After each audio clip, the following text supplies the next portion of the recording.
Olá, boa noite, bem-vindo à minha live desta noite. Hoje é sábado, 23 de dezembro e são 10h31 da noite.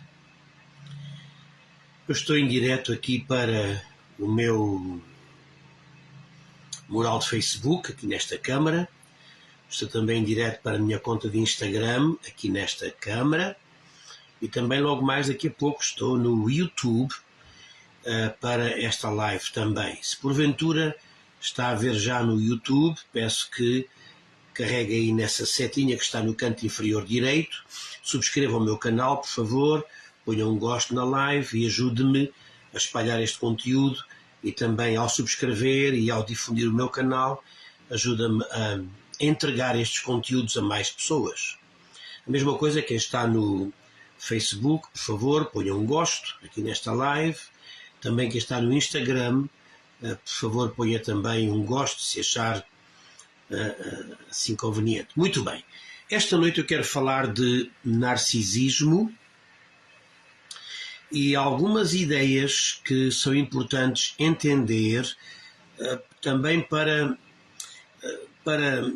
evitar que nós chamemos narcisismo a tudo aquilo que porventura tem outras características, e também é importante chamar narcisismo àquilo que porventura parece disfarçado e parece não ser. Antes de mais, eu quero oferecer-vos a possibilidade de adquirir o meu e-book, o meu livro digital, o meu último livro digital, o mais recente, Os 9 Lugares do Dinheiro. No meu Facebook e também no YouTube está já um vídeo com informação acerca de como fazer para adquirir esse livro. É um livro sobre consciência financeira que nos vai ajudar a viver de resto um próspero 2024. Nós dizemos muitas vezes próspero ano novo, dizemos nós como um desejo, quase um mantra que se diz, que não tem nenhum valor se nós não entendermos a necessidade de apreender novos conceitos para transformar a nossa experiência de vida. Nós temos um próspero ano novo não porque desejamos, nem sequer porque fazemos desejos. Não, nós temos, ou até decisões de ano novo. Nós temos um ano novo próspero se nós tivermos instruções diferentes daquelas que temos tido para viver, primeiro para ter uma configuração mental diferente e depois viver tendo atitudes, ações diferentes daquelas que temos tido, de forma a ter resultados diferentes. Então, quem está a ver no Facebook, aqui no Facebook já está um post com o formulário que deve preencher e enviar para receber por e-mail o livro Os 9 Lugares do Dinheiro. É um livro de perspectiva bíblica, tá bom? Porque a Bíblia está cheia de segredos milenares, poderosíssimos, que nos ajudam a romper com a escassez, a pobreza e a entrar em níveis de abundância excelentes. Então, a mesma coisa no YouTube, quem quiser, no meu canal do YouTube também está lá um vídeo com o link para preencher e receber o seu e-book. Muito bem.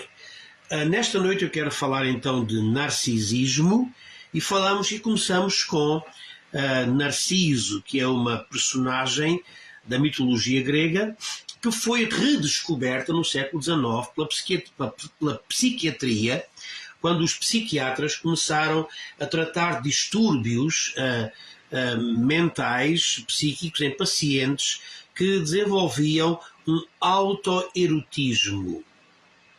E aí, quando começaram a desenvolver tratamentos com pacientes que tinham este desvio, esta perversão de autoerotismo, aí lembraram-se da cultura grega e desta figura tão importante chamada Narciso. Ora, Narciso, a ele foi prometido uma vida longa, desde que ele não se olhasse ao espelho.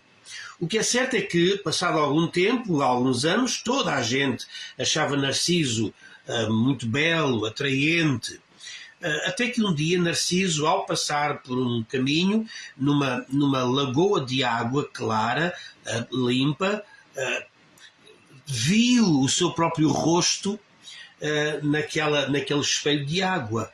E ao ver tamanha beleza, Narciso ficou autoerotizado. Ele ficou deslumbrado com si próprio, apaixonado por si mesmo. Daqui vem este comportamento do narcisismo. Ficou apaixonado por si mesmo e de tal forma ficou apaixonado que ele deixou de comer, deixou de beber e morreu. Ora, quando nós falamos em narcisismo, temos a tendência de pensar que é um comportamento de alguém que tem um amor desmedido, uma paixão doentia, autoerótica até por si próprio. Mas é um pouco mais complexo que isso, e é isso que eu quero falar esta noite, e quero começar por dizer que narcisismo é uma característica que está presente em todas as pessoas. Todas as pessoas têm algum nível de narcisismo. O que existe é um narcisismo funcional e existe um narcisismo patológico.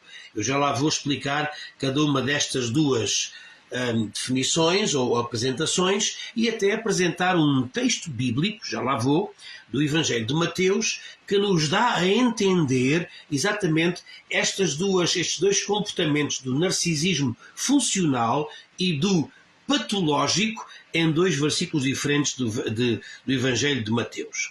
Agora, quando nós falamos em narcisismo, há três fases que é importante entender. Primeiro, há uma fase de autoerotismo no narcisismo. Depois há o que eu chamo o narcisismo numa fase funcional e depois o narcisismo na fase patológica.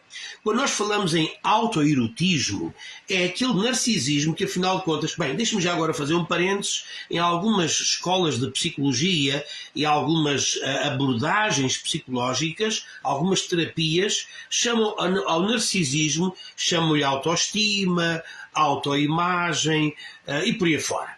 Nós, na psicanálise, chamamos a essa representação psíquica, chamamos narcisismo. Agora, há um narcisismo que é primário, que existe nos primeiros meses da vida da criança, é o que nós podemos chamar um narcisismo em que há autoerotismo. Porquê é que nós dizemos isto? Porque a criança, o bebê, acaba por ter, digamos, um prazer sexual, não é genital. O prazer, a energia sexual, de acordo com a psicanálise, é toda a energia libidinal ou energia psíquica do indivíduo. Uma coisa devemos separar as duas coisas. Uma coisa é a energia, a sexualidade genital. Outra coisa é a energia sexual, que é, afinal de contas, toda a energia que acaba por nos caracterizar. Agora, o bebê tem o que nós chamamos uma autoerotização, porque o bebê, muitas vezes, acaba por se tocar a si próprio nos seus órgãos genitais, sem uma noção de sexualidade genital, sem um entendimento do que é, digamos, a vida e a relação sexual, mas o que ele tem é a busca de um prazer que é inocente, mas que é um prazer que satisfaz o bebê e lhe dá a ele a sensação de estar no centro do universo, no centro do mundo. De resto, os bebés têm aquilo que Donald Winnicott, um psiquiatra inglês, chamou do sentimento de onipotência. O bebé acha que tudo existe por causa dele e para satisfazer as suas necessidades. O que é que você acharia? Você já achou e eu também, só que nós não temos memória desse tempo. Mas quando o bebé tem todas as suas necessidades supridas exatamente quando ele quer, ele acha que tudo existe em função dele e para satisfazer as suas necessidades. Se ele tem fome, imediatamente ele tem o peito da mãe, onde ele vai alimentar-se.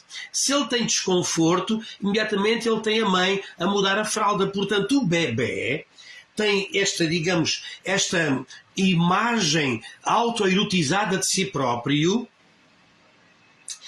e por essa razão é que ele acha que ele tem o mundo inteiro à sua volta. Por essa razão, Freud também referiu-se aos bebés como Sua Majestade, veja bem, Sua Majestade, o bebé. Porquê? Exatamente porque o bebé tem esta dimensão totalizante de tudo à sua volta. Para o bebé, tudo é ele. E ele é tudo. Imagine você derramar um copo de água em cima de uma mesa e a água tomar todo o espaço da mesa, ou depois você pegar na água e tê-la confinada dentro de um copo. Agora, o bebê, na sua fase inicial do seu desenvolvimento psicossexual, o bebê acha que é como a água derramada sobre a mesa. Tudo é ele e ele é tudo. Então, há o que nós chamamos uma autoerotização do bebê nas suas fases iniciais de vida, porque tudo o que existe é para seu único, exclusivo e total prazer. Quando nós falamos em autoerotismo, nós estamos a falar em genitalidade, nos órgãos sexuais e na energia sexual que vem dos órgãos genitais, masculinos e femininos. Estamos a falar de energia psíquica, que Freud chamou energia sexual. Agora, o que é preciso perceber é que o bebê sai dessa fase em que é Sua Majestade o bebê e passa por uma nova fase ainda narcisista. O bebê continua com um quadro mental, psíquico e emocional de uma, digamos, como se fosse o centro de tudo e de todas as atenções. Mas é um narcisismo já funcional, porque ele vai começar a habituar-se à ideia de que nem tudo existe em função dele e só para ele. O bebê começa a ouvir dizer que não. É de resto tão forte que quando chega aos 8 anos, a criança já ouviu aproximadamente 100.000 vezes a palavra não. Então este não é uma negação, é uma contrariedade, é uma forma de frustrar os desejos, digamos, totalizantes e oniscientes, autocentrados, unicamente centrados em si, do bebê. Começa a sentir a frustração de que nem tudo existe para seu belo prazer. Então ainda continua a ser um ser humano com um nível de narcisismo, ainda procura o seu interesse, ainda procura o seu bem-estar, ainda quer ser o centro das atenções, mas já divide isso com a realidade à sua volta. E quando o bebê vai crescendo, se porventura tem irmãos, então mais se firma ainda esta ideia de um narcisismo que já começa a ser funcional. Funcional porquê? Porque, apesar do bebê ter amor próprio, a criança, depois o adolescente, depois o jovem e depois o adulto, apesar de haver uma tentativa de construir uma autoimagem, amor próprio, ainda assim isso é partilhado com os outros à sua volta. Mas todos nós somos narcisistas. Era bom que fôssemos só funcionais, porque já o patológico eu já lá vou. Quando, por exemplo, uma senhora se maquilha, usa a sua maquilhagem para se embelezar, isso o que é senão um ato de narcisismo funcional? Quando um homem também se apresenta e cuida da sua apresentação para ser o mais agradável e criar o melhor impacto possível, o que é o homem aí senão um narcisista funcional? Ora, acontece que isso é uma evolução natural desse estado de bebé em que nós tínhamos um narcisismo autoerótico totalmente centrado em nós e, continuando na fase adulta, porque acontece muitas vezes, se torna então um narcisismo patológico. Ora, a criança, deixe-me ir mais atrás para explicar isto, quando a criança abandona essa ideia pessoal de uma onisciência que lhe é devida, uma onipresença, uma onipresença que lhe é devida, de modo que tudo o que existe, existe em função de si próprio, do prazer para ele. O que acontece é o que eu chamo e depois quando isso vai desaparecendo, é o que eu chamo uma revolução copernicana do ego. Não se assuste, eu explico. Revolução copernicana, o que é isso? Durante muitos séculos pensou-se que a Terra era o centro de tudo e que tudo girava à volta da Terra. O Sol, os planetas, o universo inteiro girava à volta da Terra. Uma ideia muito comum do bebê, como eu disse, a sua majestade, o bebê, que acha que tudo vive à sua volta, porque todas as suas necessidades são supridas a cada momento. Mas Copérnico, e daí o termo Revolução Copernicana, Copérnico descobriu o contrário, que não é a Terra que é o centro, de modo que tudo gira à sua volta. Pelo contrário, no nosso sistema solar, o Sol e 9 planetas, o Sol é que é o centro e a Terra gira à volta do Sol. A Revolução Copernicana é a revolução que transfere esta ideia esta ideia geocêntrica, geo quer dizer terra, transforma a ideia de uma terra central para uma terra periférica que ela sim é que gira à volta do Sol. Acontece a mesma coisa com o self, o ego que eu estou a falar. Numa primeira fase, o bebé é como aquela fase pré-copernicana, antes de Copérnico, em que se pensava que tudo girava à volta da Terra. O bebé é essa Terra. O tempo começa a passar, o bebé começa a ter experiências de frustração e começa a perceber que ele não é, afinal de contas, o centro de tudo. Mas mantém de uma forma aceitável, de uma forma possível, e continua a manter esta sua natureza, este seu narcisismo, que acaba por se manifestar nestas nossas naturais tendências em nos amarmos a nós próprios. Agora, veja uma coisa. É muito interessante que o Evangelho, em Mateus capítulo 6, diz mesmo que nós devemos amar-nos a nós próprios e depois sim amar os outros, não é? Como nos amamos a nós próprios. Está lá em Mateus, no capítulo, aliás, não é 6, é 22. Em Mateus capítulo 22, diz lá, no versículo 39, Jesus de Nazaré diz aos seus discípulos, ama o teu próximo como a ti mesmo.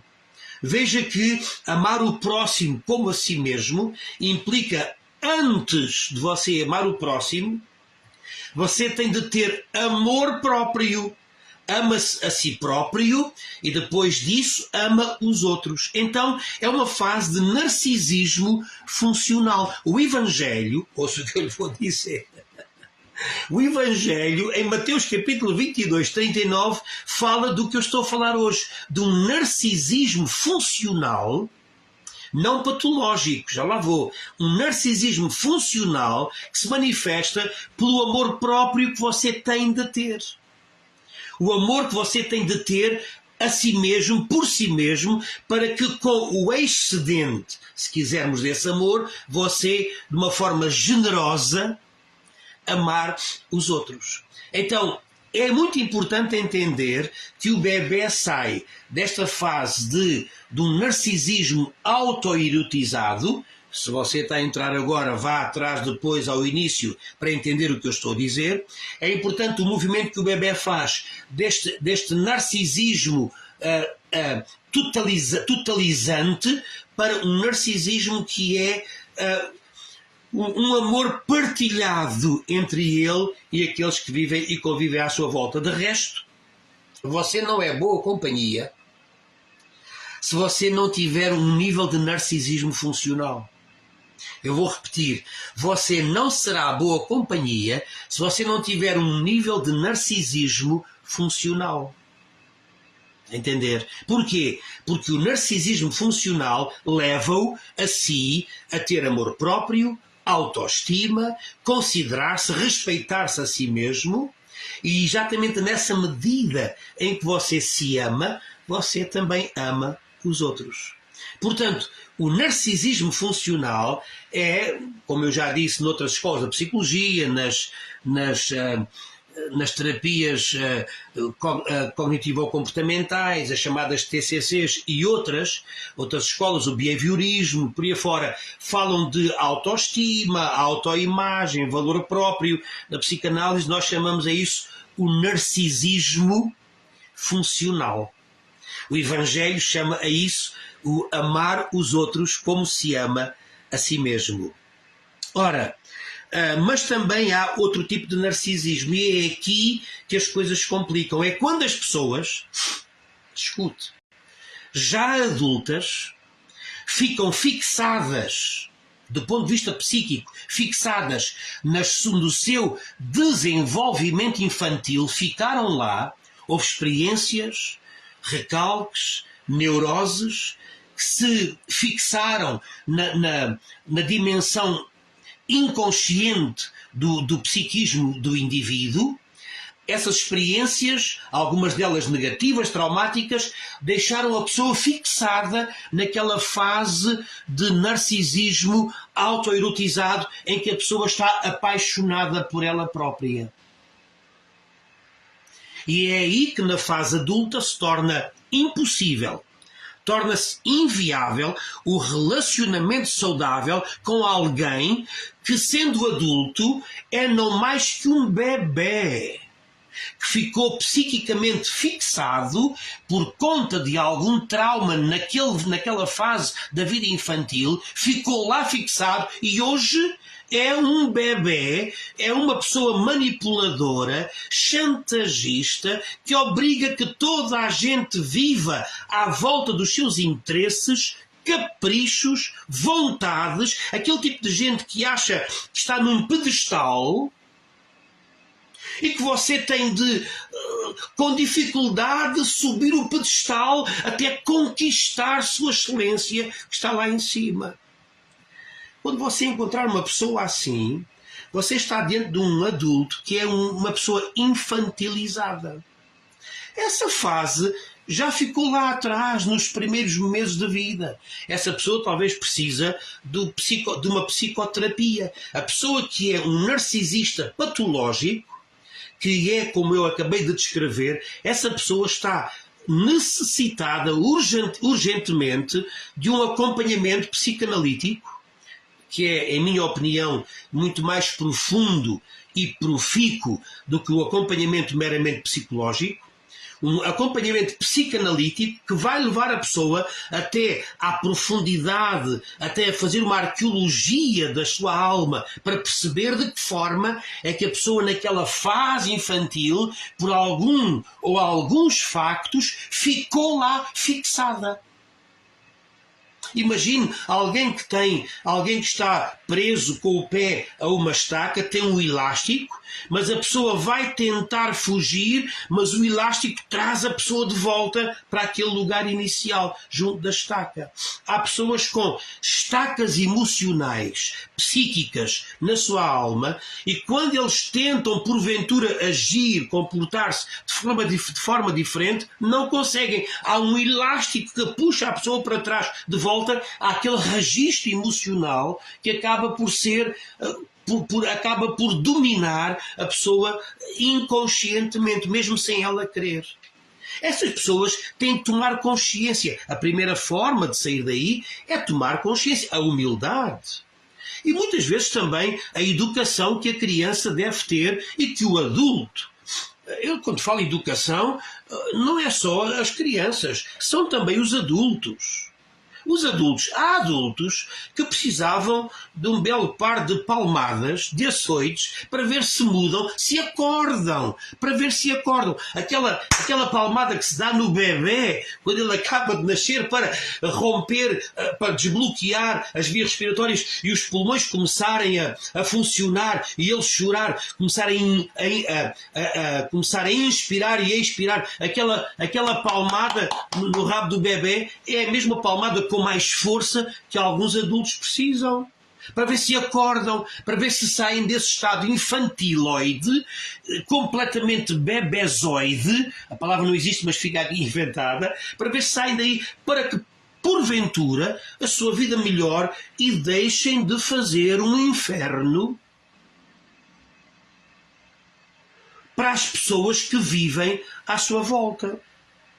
Não é só narcisista. Agora, uma coisa, quando eu falo em narcisismo patológico, é aquele que requer a atenção de toda a gente. E sabe que o Evangelho, em Mateus capítulo 6, Jesus falou do narcisismo patológico. Disse ele assim, em Mateus no capítulo 6, no versículo 3, disse ele assim, que não saiba a tua direita, aliás, que não saiba a tua esquerda, o que faz a tua direita. Isto, sabe o que é isto? É exatamente um aviso contra o narcisismo patológico. Porquê? Porque o narcisista patológico gosta de mostrar-se, gosta de aquelas pessoas que fazem obra social, mas têm que ter os fotógrafos a fotografar aquilo que eles fazem, o bem que eles fazem. Narcisistas patológicos. Gente que está ainda preso à fase infantil do narcisismo autoerótico.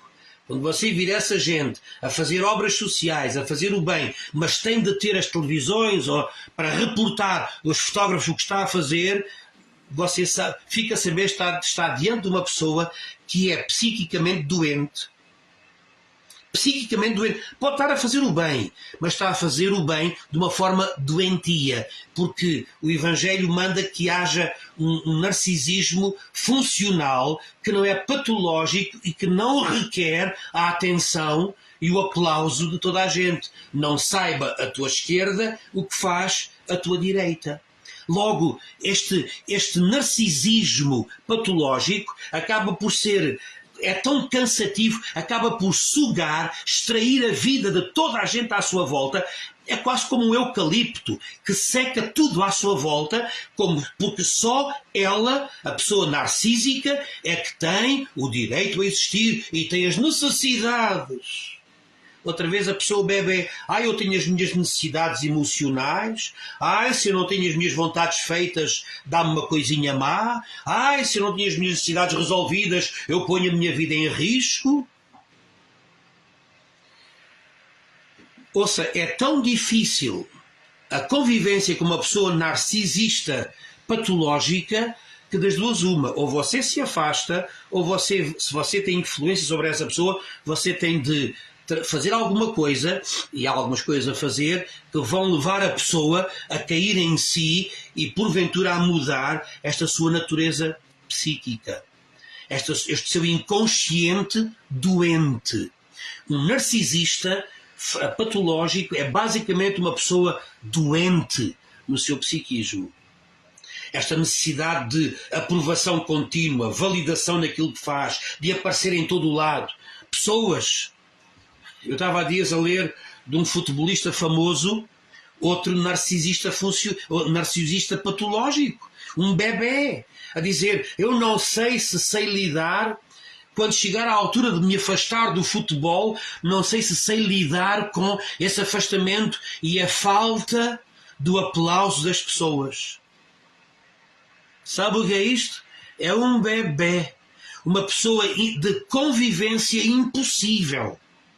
Porque se bem que o narcisismo funcional é ótimo e necessário, já expliquei porquê, o narcisismo patológico é a coisa pior que existe, porque toda a gente perde o valor, toda a gente perde dignidade, toda a gente perde importância.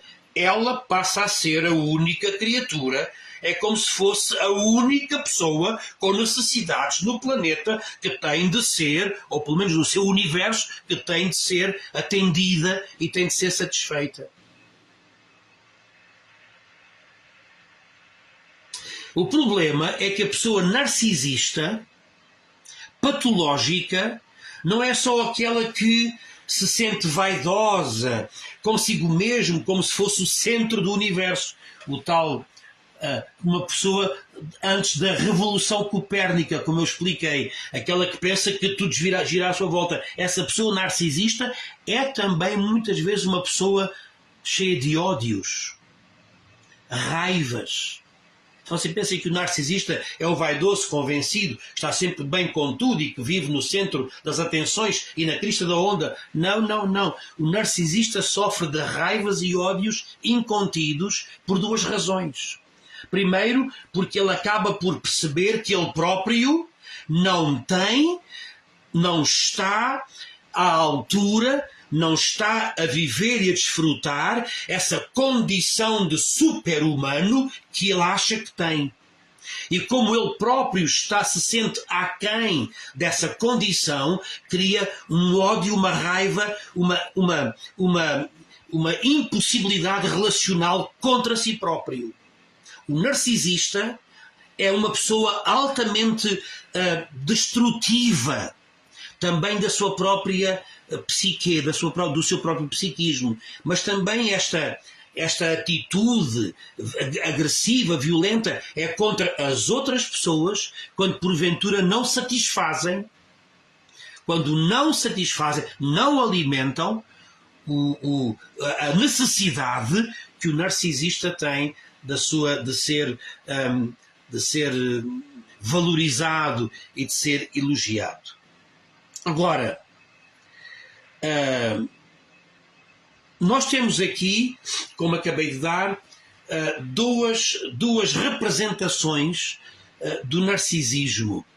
A primeira delas é aquela da fase bebé, de Sua Majestade o Bebé, como disse Freud. Saímos daí porque esse é um narcisismo que até é desejável, aceitável, é tolerável, porque é o narcisismo que vem de uma vida ainda inconsciente, que é o bebé, que vive em função da suprema provisão das suas necessidades. O problema é quando esses lampejos primitivos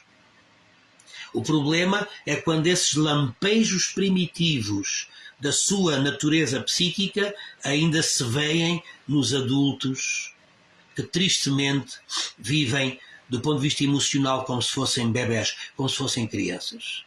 Posto isso de parte, nós entramos em dois narcisismos. O narcisismo que todos nós temos, que é o narcisismo funcional, como eu disse em Mateus capítulo 20, deixa-me ver aqui, eu escrevi aqui para não me esquecer, em Mateus capítulo 22, lá está escrito: ama o teu próximo como a ti mesmo. Este é o narcisismo funcional. Você ama-se, mas também sempre em função de uma relação com o outro. O bem e o bom que você tem e que você tem e é em função do outro. Não é por uma exacerbada satisfação egoísta de si próprio, mas é um amor que você tem em função do outro.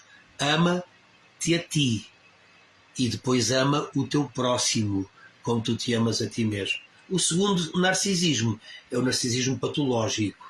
É aquele de difícil convivência por conta de pessoas manipuladoras, chantagistas, pessoas inseguras e que nada fazem para cair do seu pedestal e ter uma nova aventura de vida.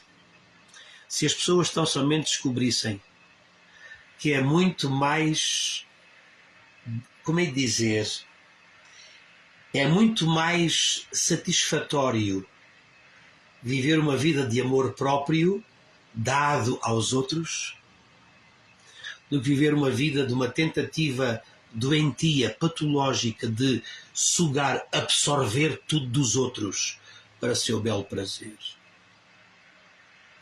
A primeira pessoa, a narcisista funcional, viverá uma vida longa, abençoada e de muito prazer.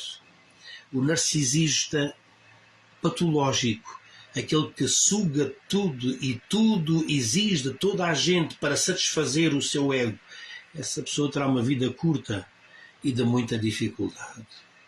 Porque é dando que se recebe, diz também o Evangelho. E se você quer ter, você vai precisar dar. Portanto, fica aqui esta noite, expliquei-vos de que forma é que o Evangelho também nos apresenta estas duas representações simbólicas do narcisismo. Falei do narcisismo primário do bebê, da sua majestade do bebê, em que tem uma autoerotização, em que tudo vive à volta dele próprio. Depois saindo daí para um narcisismo funcional, que é aquele que deve representar cada um de nós, e depois o narcisismo patológico, que deve ser evitado, porque é um narcisismo que não só nos impede de viver uma vida plena, cheia, livre, aberta, mas também impede os outros de viverem uma vida agradável ao pé de nós. Fico por aqui esta noite, muito obrigado àqueles que vieram. Então fica aqui as minhas ideias acerca de narcisismo e não deixe de ter este narcisismo funcional, porque o bem que há em si e o bom que em si há deve sair em forma de amor para os outros à sua volta. Continua a amar-se para você continuar a amar. Ok? Continua a alimentar-se para que você também possa alimentar os outros. Tenha brio, vaidade, tenha prazer em si próprio, em se apresentar, em se expor, em dar-se. Porque essa é a forma também de você receber, tá bom? Então, muito obrigado a todos os que vieram. Eu quero deixar aqui os meus agradecimentos a todos aqueles que vieram esta noite. Obrigado pelos vossos comentários. Deixe-me ir aqui atrás um pouquinho. A Sónia dos Santos diz boa noite, doutor. Estou por aqui, muito bem. Depois diz boa noite a todos. Ângela Soares diz, professor, assim sendo o narcisista muda a personalidade. O narcisista tem uma personalidade doentia, que precisa ser aperfeiçoada, transformada. Sim, é claro que é possível a pessoa transformar alguns dos seus traços de personalidade. É um exercício que requer uma grande leitura de si próprio, requer até um processo psicanalítico, porque leva a pessoa a entrar dentro de si e a descobrir-se de forma admirável, coisas que não sabia a seu respeito. Isso pode provocar e contribuir para mudanças até na sua própria personalidade.